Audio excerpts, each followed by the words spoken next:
Hey, what's going on, everybody? We get asked a lot of times, what is an HOA or what is a homeowners association?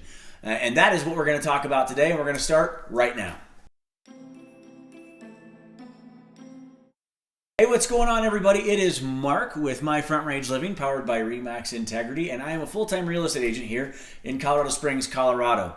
Now, whether you're in Colorado Springs, whether you're in Colorado, wherever you are, HOA stands for the exact same thing, and that is homeowners association. And a lot of times people want to know exactly what an HOA is, and more specifically, what an HOA does. It is a very polarizing topic. People typically either love homeowners associations or hate homeowners associations. And before you think, I'm a real estate agent, what would I know about that? Before I got into real estate here in Colorado Springs, I was a homeowners association manager. I was a community manager of associations for almost 9 years. So I'm really well versed in what homeowners associations are and what they do for the individual homeowner. So sometimes you'll hear HOAs called covenant controlled communities. If you see the signs and the marquees out front in the larger communities, a covenant controlled community, that's what it's saying, is there are covenants, there are rules, there are regulations that are governing this body. So it's important to understand that homeowners associations are very, very different for single family communities versus multi-family communities. A prime example, so townhomes and condos, that's a multi-family situation, okay? And so the homeowners association fees should be a little bit higher. And the reason for that is the association has responsibility for more maintenance. That means in a townhome and a condo, typically the association is responsible for the exterior siding, stucco, whatever that may be, the roof insurance, as well as the repair and replacement accordingly. All of the landscaping, all of the maintenance of the landscaping, snow removal, things of that nature. So your association fees with multifamily or townhome and condo scenarios are typically far higher than single family. Single family, normally what you're going to get from an association standpoint, the value that you're going to get for those assessments is trash removal, is management of the community, and then just ensuring and maintenance of the common areas, which for common areas, think in a single family community like your front monument. It's pretty nominal compared to the overall multifamily because the landscaping and everything else in multifamily, all of it is covered by the association. Whereas single family homes, that's a homeowner responsibility. In a single family, example being our home is a single family here for Jen and the boys and I. We have to mow our own yard. We have to keep our grass green. We have to maintain the trees. We have to maintain the flowers.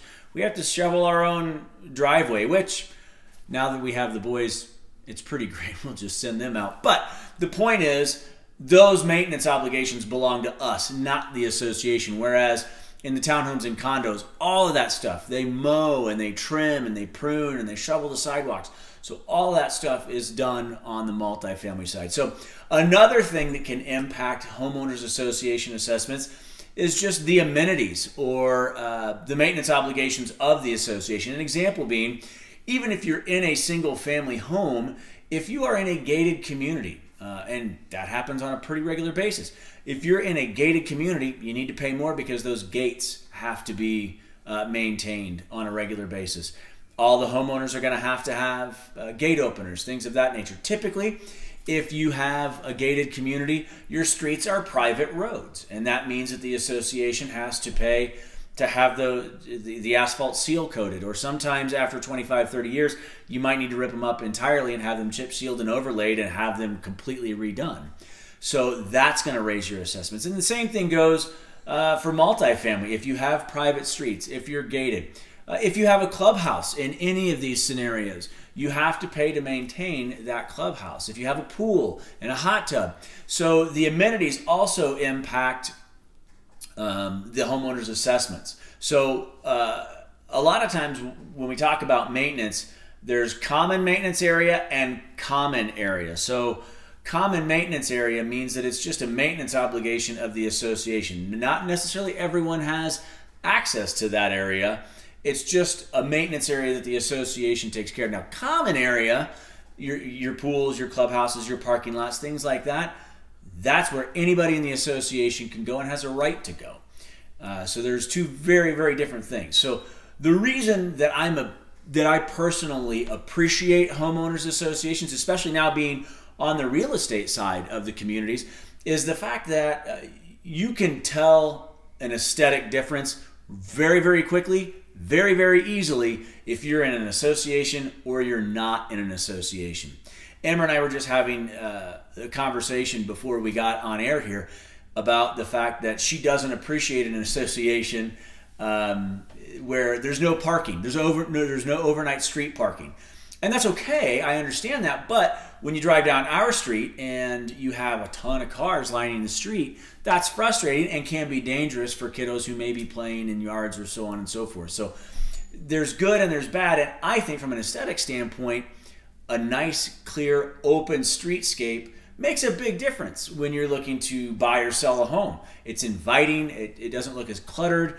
As a matter of fact, I went and talked to a client last week and they're like, man, that guy right over there, he's got 4 or 5 cars that he just parks on the road, and it just we don't have anywhere to park. So it really does impact the value of your home. If you take a look at the fact that associations are going to have you paint your home, they're going to have you make sure that you have standards that you are keeping the maintenance up to. It makes a huge difference in the value of your home. People pull up and they're like, this is a very well-maintained home. So is your neighbors, so is your neighbors, so is your neighbors. So when they come down a street full of very well-maintained homes, they're like, yeah, this is pretty fantastic. The other side of that coin is, let's say that you have an RV and you don't want to pay for storage. There's no reason that you shouldn't be able to park it in your yard. That's a prime example for a lot of people why they don't want an association, because the association is going to have you move that RV or camper or boat or whatever it is, right? And there are some people who need that space and want that space, or I can build a shed whenever I want to. Great, then an association is for you. I'm just saying from a value standpoint, just be cognizant of that. It's important to take a look because, not everybody wants to have that RV or camper sitting next door in the backyard. But some people want that specifically, and that's why they don't want an association. So that brings me to the point of make sure that you're reading your association documents before you close on the home. Here in Colorado, and I don't know what it's like nationwide, I just know in the state of Colorado, we are required, if there is an association as agents, we're required to get those documents to the buyers prior to the transaction moving forward. There's a date and deadline that we have to, as selling agents, get those documents to the buyer and the buyer's agent for a review. Take a look at them. Because the reality of it is, if they don't allow street parking and you have those 5 cars, or they don't allow RVs to be parked, or boats or campers, and that's one of the reasons you want to buy a home, then that home is not for you. So make sure that you're looking at those documents before you go through the transaction with your home, and get with your agent on that so they can help you out. So another thing that a lot of people get upset about is how much association fees costs. Here's the deal. When you are budgeting every single year, your insurance is probably going up, right? Your utilities are probably going up. The cost of doing business goes up every single year. And so I always told people when we were budgeting for the association, I would say, hey, you need to take a look at this stuff because you have to continue to put money aside for long-term maintenance obligations, okay? And so if all of your business expenses as an association cost 3 or 4% more than they did last year, and you don't raise those assessments, you're headed for trouble. It makes a big, big difference. A prime example being, we had a hailstorm come through a few years ago. No one had really thought about it until there weren't enough resources in the savings account of these associations to pay these super high deductibles for wind and hail claims. And so special assessments went out. People got grumpy because they hadn't really planned for it. So as far as the documents, I keep referring to the documents. There is a hierarchy of documents in the state of Colorado. Again, I don't know nationwide, but there's a hierarchy of documents, and 9 times out of 10, most of your answers can be seen in the covenants. The covenants are where a lot of the rules and regulations are, and if associations want to get more specific about those rules and regulations, they will have a separate drafted document for rules and regulations. But the covenants tell you the association maintenance obligation. The covenants tell you what the homeowners are responsible for. The covenants basically give authority and responsibility across the board, not only for the association, but for the homeowners and what the expectations are. So, hey, no pink houses. You can't paint your house pink. So again, when you get those documents in the transaction and you wanted a pink house, that association isn't for you. You're going to want to go out and find an association that allows pink houses. And I wish you luck with that. I don't know of too many associations that allow pink houses, but you see what I'm saying. So make sure that you're reading those documents. Reach out to your agent and say, hey, what does this mean? Because your agent should be pretty well versed in what those association documents look like. So hey, as always, we hope that you found value in this video. We know it ran a little bit long, but homeowners associations, HOAs, covenant controlled communities, however you want to look at them, they raise a lot of questions, get a lot of emotions going in a lot of people. And it's really important to be educated on those things, because if you move into an association and maybe you didn't know that you moved into an association, there could be huge implications in that. So it's important to educate yourself on associations. As always, if you have questions, please reach out to us. It would mean the absolute world to us if you would click below and subscribe to our channel. We put new videos out every single Monday, and they hopefully provide as much value as is humanly possible. If you have questions or comments, you can hit us up down below, and we would love to help you out any way that we can. Once again, I'm Mark with My Front Range Living, powered by RE/MAX Integrity. Thanks for stopping by. We look forward to seeing you soon.